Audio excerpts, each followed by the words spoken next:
go to your nurse saying you're stoned, right? Don't smoke it once, blast it out of your mind, and then go running up to the nurse, because when you've been off it for more than a week, you're gonna get blasted and they're gonna call you psychotic, right? How do we not get caught and get used to it enough that we can have a good mental status to talk to them like? Well, DM me about that. But when you go to the nurse and say, don't shout in the hallway saying, I'm stoned, please assess me. Your assigned nurse, not just your assigned nurse, do it right. Your prime nurse. Prime nurse means the nurse that is usually your nurse, the nurse that is writing your report, right? The nurse that you're dealing with every day as your assigned nurse. You say, can I please talk to you in the quiet room? And they'll say, why?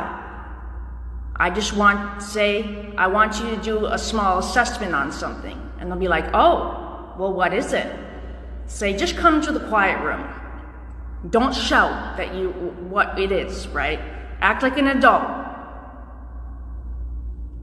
Or if they say to you when you're talking in the dining room, well, why don't you guys just tell us when you're stoned and we'll assess you? And then there's me. I'm stoned. Yeah. It went well. But what's coming after, if you don't have it on your disposition, is loss of privileges. How well did you do then? Because they're going to look at that, right, as the same. Well, then she came off it, she was in withdrawal like a buffoon. Well, how long was I smoking actually before that even happened, right? It was a trap to lose my privileges. Yeah. So, smoke it for 3 days or 4 days and don't get caught, right? If you come back from a weekend pass, that's probably the best thing you should do. Because if you're on a weekend pass, then you have 3 days where they're not looking at you, but your parents are gonna notice you, or your approved person, right? Just say to them, when you're on your pass, I'm doing this to get pinched, and I wanna get used to it so they can see, because your family knows what you're like, right? If your family hates you, that's not gonna happen. Then you have to get away with it to the hospital, right? When you're getting assessed, they're going to ask you some questions about, they're going to see your mental status, you're sharing your speech. Well, yeah, don't chew gum in the meeting. We'll put that there, I'm picking it up later, I'm not leaving it there. So, just act normal. Act like you're an adult, like you're normal. It's no mental status change. Just like they said at court when I smoked, not in the courtroom I smoked, I was doing it in the bathroom, right? And stunk up the courthouse, and they said in court, we wouldn't want to upset her person's mental status, right? Because I was high every day, right? Yeah. At any rate. So, but that was bad, right? That was a breach, right? And, yeah. Jack. Yeah, that's legend, anyway. And I got it off now, right? So, when you're at the board, okay, first, the nurse assessment. If it goes well, pay $30 to get a hold of that document that she charted in your chart to bring to the board.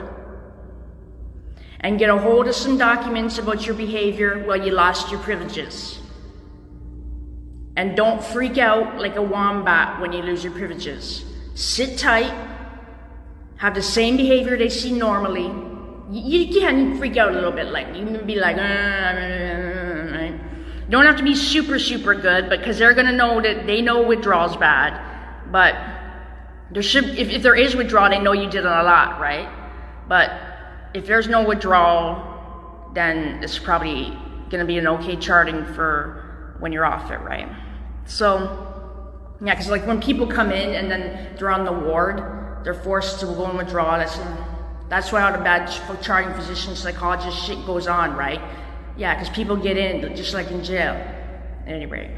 So, and then they go in withdrawal. If you're using other substances, then it's probably going to be a no, right? Yeah, just get away with that, right? Yeah, DM me. So, your assessment went well. If it did, get a hold of those documents and look at them before the board happens. Like, get it right away. Ask your physician to call the patient advocate to say that, right? It costs $30. You don't want to pay $30 to get health records so you can smoke for the rest of your life.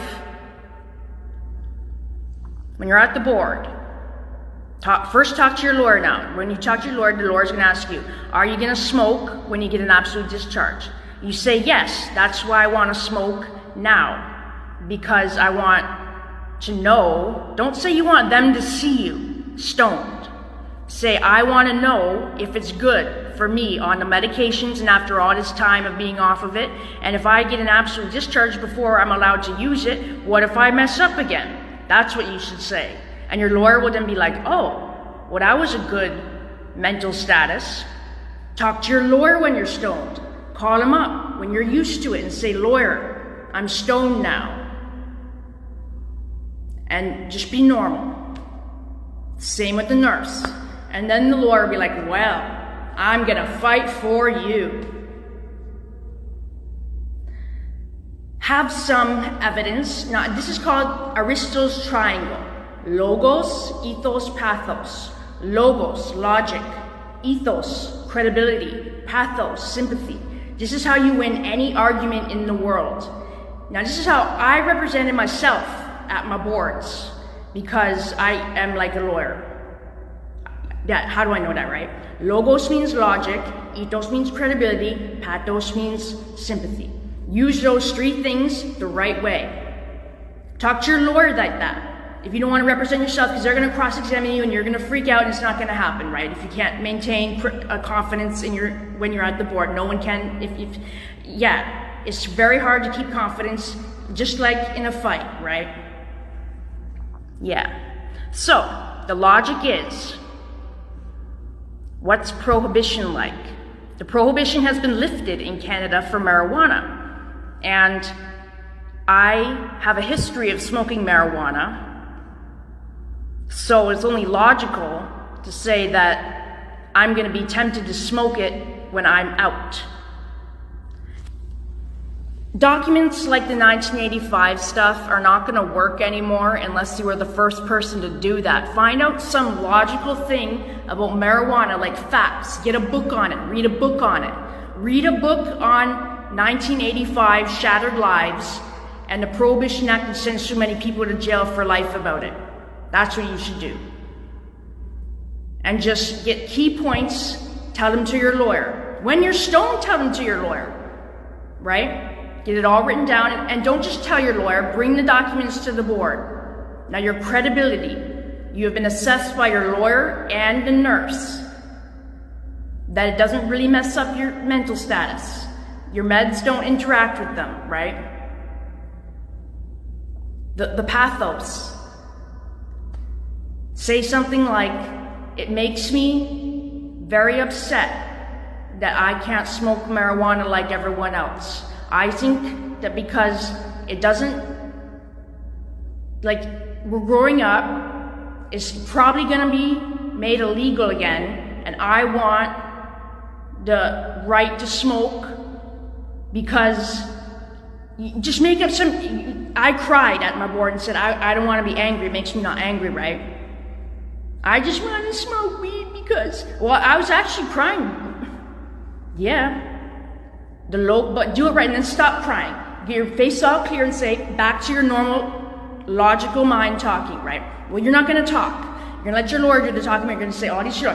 What is your compassionate reason for them to think of something? You think of something to say. I'm not going to tell you what to say. You think of something compassionate, something credible, and something logical to go to your board and tell your lawyer when you are stoned in a calm, not screaming, not saying you're going to be suicidal if you don't smoke, you're going to kill yourself. That's not how to do it. You can do that and then appeal your case and then they'll do it, right? That's gonna put you in a hole. Look what happened to those people. They're dead, right? Or back in jail. Yeah, there's a few success stories, not many. I think 2 success stories that way. Maybe 1, right? When you get allowed to smoke it, this is the cons. You don't want to be allowed to smoke it. You want to get away with it. Because your doctors are going to want to examine every little nitpicking thing about it with you. They're going to make you a snitch to yourself, right? They're going to find out all the things that marijuana do to psychiatric patients, right? They're going to make you get blasted every day you go out to smoke it because they're going to say that blah, blah, blah, right? They're going to want to say, call me every time you smoke it so that when I know, then I can read the nurse notes and I can see what your behavior's like. That's what they do. You want that to happen, or you just want to get away with it? When you get away with it, you're digging a hole if you get caught. This is what they all are trying to tell people. Don't get caught. I have already done this for 2 years, pretty much. Only had a few times smoking it because they're trying to do this, right?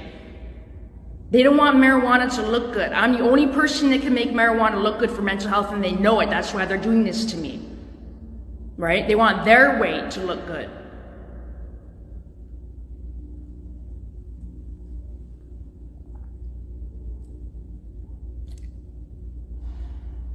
Yeah. So, at any rate, yeah, we're going to talk about that more.